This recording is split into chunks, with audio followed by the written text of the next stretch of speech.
Obbattu, or holi, as we call it in Karnataka, is this insanely delicious sweet flatbread that feels like a warm hug for your taste buds. But when you make it with Chiroti Rava, oh, it's like leveling up your cooking game. Chiroti Rava is finer than regular semolina, which gives the Obbattu this melt-in-your-mouth texture you can't beat. It's also a bit more work, but trust me, it's worth it. So, what's the deal with preparing Obbattu dough? The trick is to get that elasticity just right. Mix 1 cup of Chiroti Rava with 1/4 cup of all-purpose flour, a pinch of turmeric for that golden color, and a tablespoon of oil. Then slowly add water and knead until soft but not sticky. Cover it and let it rest for at least an hour to relax the gluten.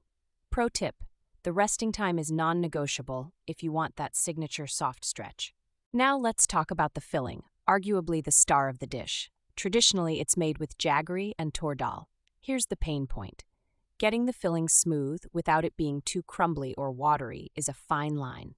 Boil 1/2 cup of toor dal until soft, drain, and mash it well. Mix it with 1/2 cup of powdered jaggery, cardamom powder, and a pinch of nutmeg for that aromatic magic. Cook this mixture on low heat until it's a thick paste. But filling Obbattu isn't exactly a beginner-level task. You've got this well-rested dough, but now comes the finesse. Make small dough balls, flatten one on your palm, and add a spoonful of the filling. Pain point alert: if the filling leaks or the dough tears, don't panic. Just patch it up or dust with flour before rolling it thin. This part demands a little patience, Zen mode if you will. Rolling out Obbattu to perfection, though, that's an art. You want it thin enough to almost be translucent, but not so that the filling peeks out. Dust your rolling pin frequently and go light with your hands. Think of this as a balance thing. Too heavy, and it's a mess. Too light, and you're taking forever. The goal? About 6 to 8 inches in diameter. Cooking it on the tava, griddle, is where it feels like the magic happens. Heat the tava well, then lower the flame to medium.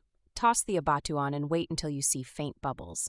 Flip it, add a few drops of ghee, and cook until both sides have golden brown spots. Ghee is non-negotiable. No offense to oil, but ghee just hits different here. The first bite of a freshly made Obbattu? Unreal. The buttery, flaky outer layer blends perfectly with the sweet, spiced filling, and you instantly understand why this dish is such a staple for festivals in Karnataka. Oh, and it's equally good as an anytime snack, because who needs a festival to treat yourself? But here's the thing, Chiroti Rava Obbattu takes dedication. It's not a 30-minute meal, and that's what trips people up. Between resting the dough and boiling the dal perfectly, you're putting in at least 2 hours. So if you're rushing it, skip the Chiroti Rava and use regular semolina instead. It's not the same, but hey, no judgment.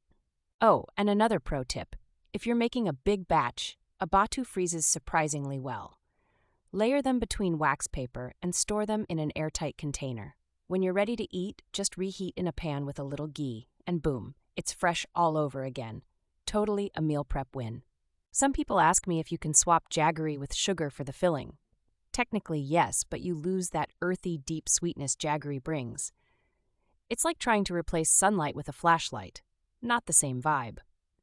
If you're lactose intolerant, though, you can skip the ghee and use vegan butter, but again, the taste shifts. Once you get good at this, Chiroti Rava Obbattu becomes one of those recipes you bring out to flex your cooking skills hardcore.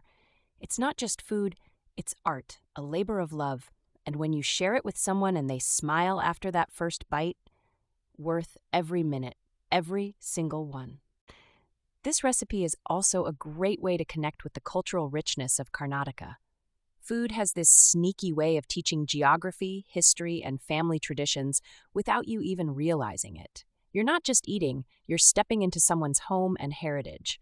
So the next time you're bored with takeout, give this a real try.